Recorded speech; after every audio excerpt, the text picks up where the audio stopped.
Hello and welcome to Interneting After Dark. If you don't know already, I'm Amanda. I'm Shane. And we are here to give you a closer look inside the making of Interneting with Amanda Hess. Should we get started? Let's do it. Let's do it.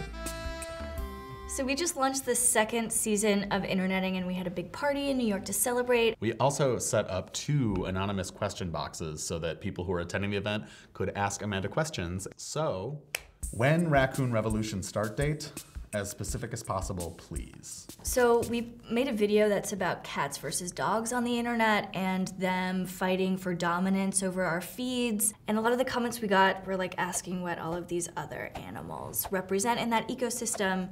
And we heard a lot about raccoons, which I think makes sense because they are right on the border between like wild animal and domesticated animal because they hang out outside of our houses all the time and they like eat our discarded foods. And so the idea of like bringing them just a step closer, like inside our houses, I think is really fascinating. I feel like the metaphor though of feasting on garbage is very apropos for how we all exist on the internet right now. So right. The idea of someone who's like gleefully consuming trash is like a really good survival mechanism. Like maybe we can all be like the raccoons. As you can imagine, cats versus dogs is always a hot button issue. Jonathan Evans on YouTube wrote, "Cats will always eat the face of their owners first after food sources deplete." The face! I have a cat named Wanda. Wanda is also pictured directly behind us. I'm well aware that Wanda would eat my face if I stopped feeding her. And I think that that's her prerogative. And frankly, it's after all she's given me, she has every right to. I don't think we can air this without getting a comment from Wanda.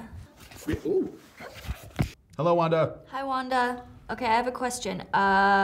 If you were really hungry, would you eat Shane's face? I feel like as long as I keep feeding her, she won't. We also released 2 other videos. One is about hands, and the other is about fembots.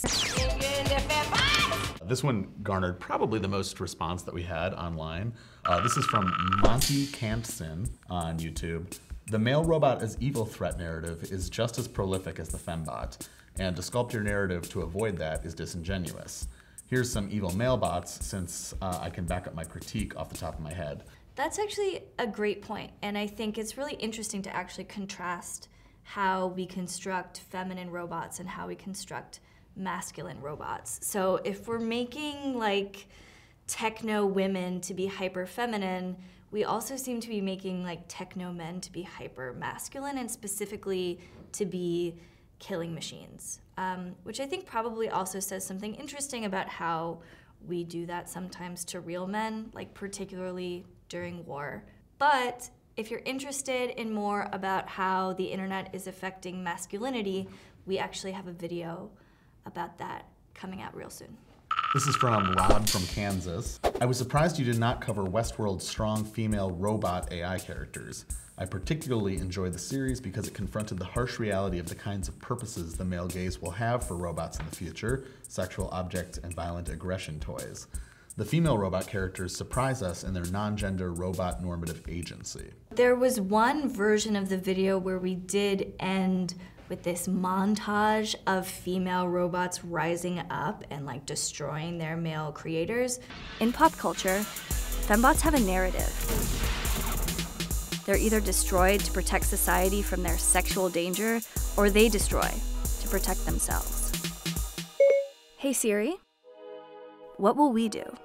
Before we go, Amanda, best thing you've seen on the internet this week? Terrace House is currently airing on Netflix, Japanese reality show. It's like crack.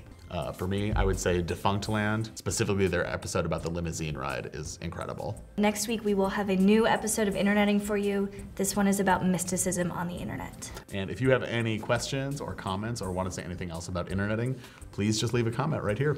Internet with Amanda Hess. After Dark.